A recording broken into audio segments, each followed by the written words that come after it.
Xocalı rayonunun Ballıca kəndinə qayıdan keçmiş məcburi köçkünlərə təsərrüfat fəaliyyəti ilə məşğul olmaq üçün əkinə yararlı torpaq sahələri ayrılıb.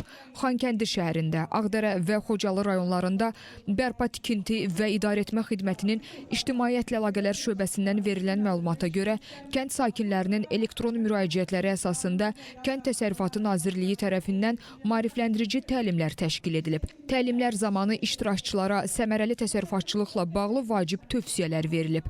Təlimlərdə fərqlənən sakinlərə sertifikatlar təqdim olunub. Xocalı rayonunun Ballıca kəndi üzrə torpaqların icarəsi layihəsinə ümumilikdə 117 nəfər vətəndaş müraciət edib. Hazırda qeydiyyat prosesi tamamlanıb. Müraciət edənlərdən 155-i imtahan mərhələsini uğurla keçib, 104 nəfər isə artıq sertifikatla təmin olunub. Bugünkü tədbirdə əlavə olaraq 51 nəfərə sertifikat təqdim edilib. Bununla yanaşı kənddə 78 nəfəri əhatə edən 8 kooperativi və 4 ailə kəndli fermer təsərrüfatı yaradılıb. Yaxın günlərdə bu təsərrüfatlarla rəsmi müqavilələrin bağlanılması planlaşdırılır.